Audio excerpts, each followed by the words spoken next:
मुंबई महापालिका निवडणुकीसाठी शिवसेनेचा वचननामा। शिवसेना म्हणते जे बोलतो ते करून दाखवतो। गेल्या वेळच्या पंचनाम्याचा शिवसेनेला विसर, मुंबईकरांकडून वचननाम्याच्या पंचनाम्याला सुरुवात। मुंबई महापालिकेत सत्ता टिकवण्यासाठी जीवाचा आटापिटा करणाऱ्या शिवसेनेनं बाळासाहेब ठाकरेंच्या जयंतीचा औचित्य साधत वचननामा प्रसिद्ध केला। पालिका शाळेत शिकणाऱ्या विद्यार्थ्यांपासून डबेवाल्यांपर्यंत विविध घटकांना खुश करण्याचा प्रयत्न शिवसेनेनं केलाय। बेस्टचा स्वतंत्र अर्थसंकल्प मांडणार नसल्याची घोषणाही यात करण्यात आली आहे। 500 चौरस फुटांच्या घरांना कर माफ, 700 फुटाला सवलत। गणवेशातील शालेय विद्यार्थ्यांना मोफत बेस्ट प्रवास। पालिका शाळेत शिकणाऱ्यांना नोकरीत प्राधान्य। मुंबईकरांना 24 तास पाणी पुरवठा करणार। महिलांसाठी स्वच्छतागृहात सॅनिटरी नॅपकिन पुरवणार। अनेक जाहीरनामे येतील, सगळे पक्ष त्यांचे जाहीरनामे सादर करतील, पण आमच्याकरता हा केवळ जाहीरनामा नाही तर हा वचननामा आहे। जनतेसमोर, जनतेसाठी येत्या 5 वर्षात आम्ही काय करणार आहोत तो वचननामा प्रकाशित केलेला आहे, सादर केलेला आहे। मात्र नवा वचननामा प्रकाशित करणाऱ्या उद्धव ठाकरेंना 2012 मध्ये दिलेल्या आश्वासनांचा विसर पडल्याची टीका करण्यात येते। 2017 मध्ये मुंबईकरांना 24 तास पाणी पुरवठा करण्याचं वचन देण्यात आलंय। 2012 मध्ये गारगाई पिंजाळ पाणी प्रकल्प उभारणार असल्याची त्यांनी घोषणा केली होती।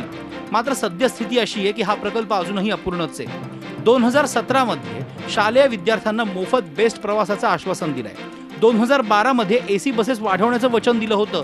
सद्यस्थितीमध्ये एसी बस वाढलेल्याच नाहीत, कमी झाल्या आहेत। 2017 मध्ये आरेमधला हरितपट्टा कायम राखणार असं उद्धव ठाकरे म्हणतायत। 2012 मध्ये धूळमुक्त मुंबईचं आश्वासन दिलं होतं, त्याचं काय झालं मुंबईकरांना माहितीच आहे। 2017 मध्ये मुंबईत 4 तरण तलाव बांधणार असं उद्धव ठाकरे म्हणाले होते।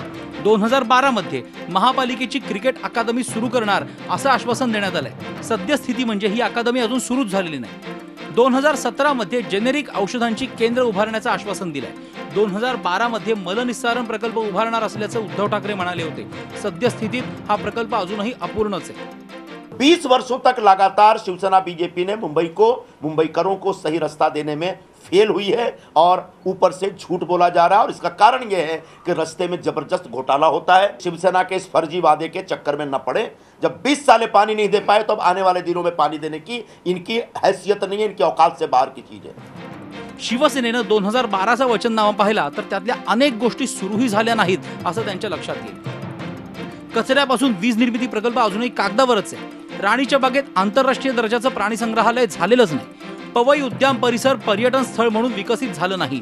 हॉकर्स ग्राउंड अजून विकसित नाही।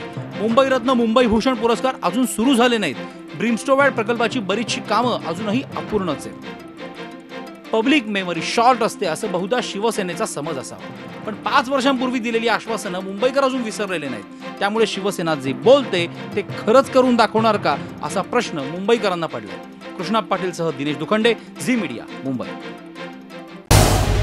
झी 24 तास रहा एक पाऊल पुढे।